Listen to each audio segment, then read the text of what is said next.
Hello everyone, Warangel here, and welcome back to Tales from the Rim.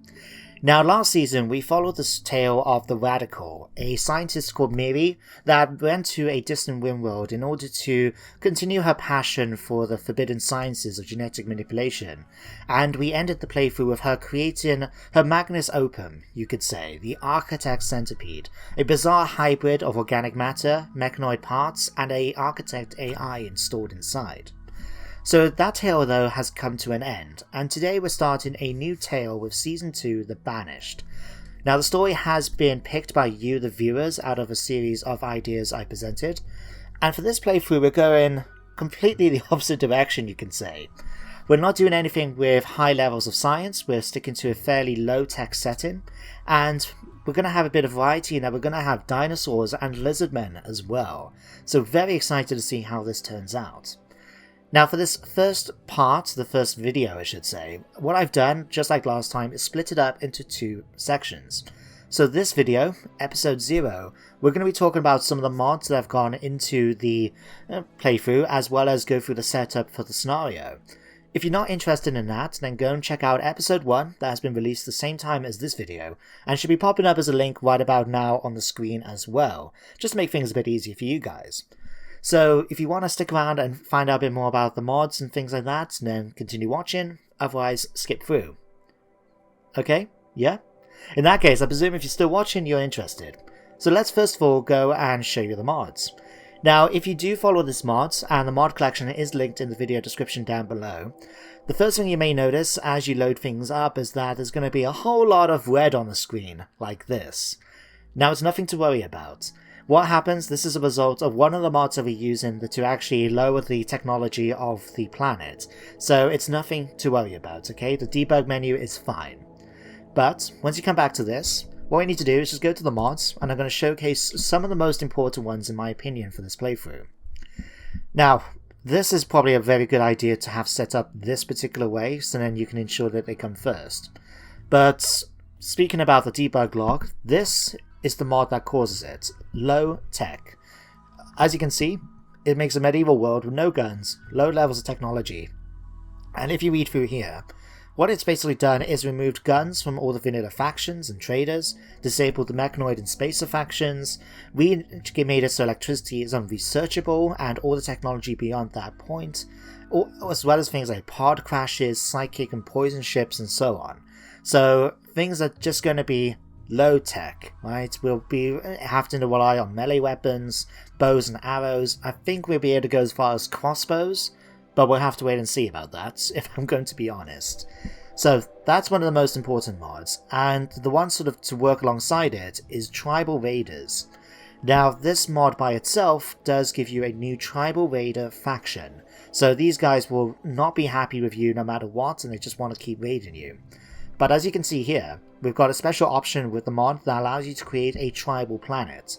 It makes it so all Outlander and pirate factions are disabled, so there's nothing but tribal and tribal raiders on the map. Now there is space and mechanoid factions with this one though, so if you want to get rid of those you have to combine the two, or if you don't want to use this because it is out of date, it still works, but if it's out of date you can use ones like Lords of the Rim, the mod pack that brings Lord of the Rings to the game and so on, as a sort of alternative, but I'm using this one for this playthrough, just because I didn't particularly want all the sort of extra additions that come from Lords of the Rim. Now, not only that, but we've also got a few new extra additions. We've got Jurassic RimWorld with dinosaurs only. The standard Jurassic RimWorld mod does incorporate things like the ability to create your own dinosaurs and stuff, and could be a very cool idea for us to explore in the future. But this one only brings in the dinosaurs from the mod pack. And coinciding with it is Dinosauria, the classic dinosaur mod. So between the two of them, we're going to have a fair few dinosaur options on the map. Not only that, but we've actually got some intelligent lizards, you could say, as we've got the lizardmen mod that gives us a medieval sort of lizardmen kingdom. So they're going to be very tribal as well. But they are going to be a bit more powerful than typical humans, as you can see here. So we'll be seeing them at some point in the playthrough, I'm sure. Also, because we are going with the objective of trying to create a new generation of people, so we can ensure the colony, the tribe I should say, lasts for future generations, we've got children, school and learning mod. So this allows us to actually have females become pregnant, have children, and they will actually have to grow up. So I'm thinking as long as we get them to about 18, I think that technically makes them an adult in modern society, even though the game doesn't consider them an adult until they become 20. But this will be one of the main ways we're going to win this playthrough. And then otherwise, we've got all different ones, as you can see here, which has got fairly standard ones like Camera Plus. I'm trying out some different ones as well. So we got, for example, if I go down, we got one which is going to incorporate bees. So, and also this one, Alternate WM's deep storage. So instead of having it so all your stuff is just scattered around on the floor, you can actually build pallets and cabinets and shelves that can actually hold more than one item, even though, like, for example, this food cabinet here could potentially have like six piles of meals, but you only have to worry about seeing 2 of them, and your colonists can sort of still get them if needed. But here's the rest of the mods, as you can see through. We may be using, for example, this time, Worlds of the Rim, so we can actually create roads to join up with other colonies and other tribes.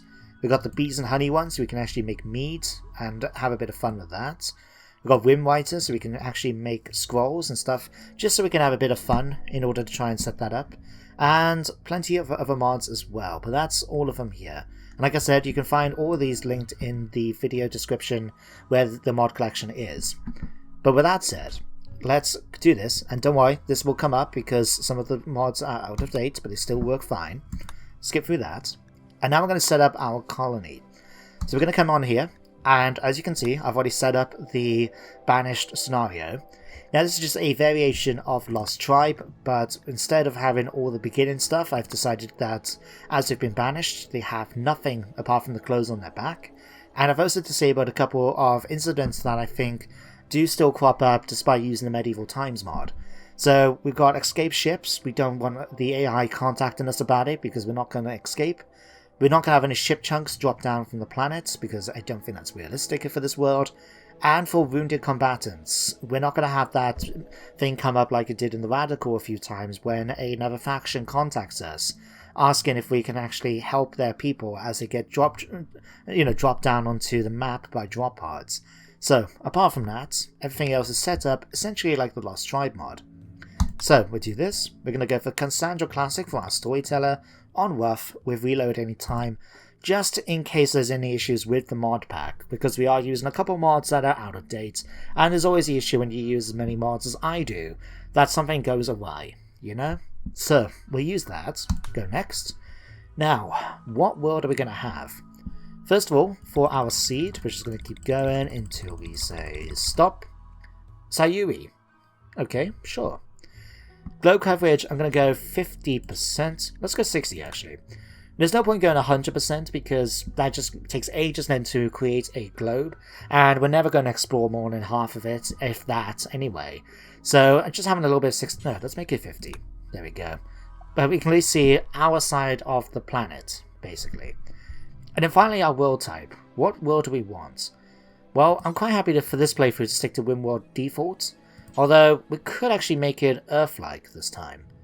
Future playthroughs will be a bit more random like we did with the Radical, but in fact, let's go for that. Let's go for Earth-like planet. There we go. Generate. And let's see what world we get.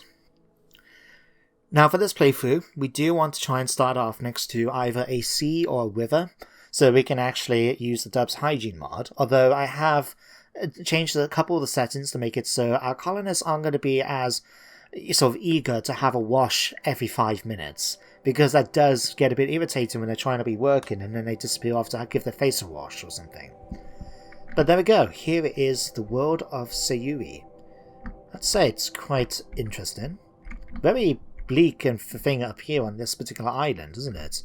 And over here as well, thinking about it. Huh. Anyway, if we check out the factions quick, we can see we've got the Blue Bee Asbdo, which is a gentle tribe. We've got 2 savage tribes, which are the Purple Kangaroo Gabella. I think we encountered a tribe similar to that in the Radical, didn't we?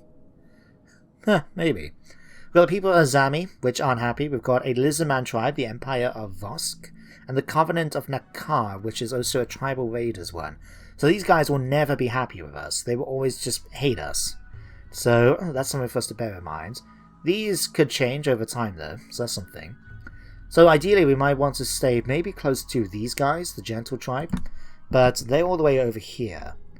Now for this playthrough I want to try and actually be somewhere where it's going to be, like I said, we want a river, and we want something which is going to incorporate it so we can actually have dinosaurs. So while we do have quite a bit of savanna on the map, I do find dinosaurs don't tend to spawn on that when I tested it. So maybe we can start down here, maybe. I mean, what's this bit? Temperate forest is the light green, yeah. What about up here? Temperature is going to be okay, we can work with that. But like I said, I want to have it next to a river, if possible. So temperate forest near a river. Where can we go? Where can we go? Now see, if we were doing the morning after playthrough, I wouldn't have to worry about any of this because I would have just simply hit random, and then it's just gone with that. You know what, a large river, temperate forest, I think this could work with us. Yeah, and it's quite far away from some of the other places, but it means we will probably meet some dinosaurs at some point. Some lizardmen, as well as some of the other raiders. Yeah, I quite like this little spot right here. Let me just have a look. Limestone and sandstone. It's going to get a little bit cold at times, but that's okay. We can easily adapt if needed. Let's hit next. And then set up our characters. Now I've already done this, so if we go to here, load preset, go for the Banished, you can meet Bara and Rakai. Now unfortunately, because of how Prepare Carefully seems to work, I can't get rid of his moustache. And he keeps coming up with a different beard every time I've loaded it up so far. So that's annoying. But yeah, you can see here there's no option to change his beard, so we'll just have to work with it. But anyway, Bara, as you can see, was a tribe child who grew up to become a gatherer for the tribe. As a result, he's quite outdoorsy, he's quite a kind person, and as a bit of a quirk of his personality, he's quite the heavy sleeper. He can sleep anywhere, but it's difficult for him to wake up when he's actually sleeping, so we can't really rely on him to wake up, draft him, ready to deal with raids.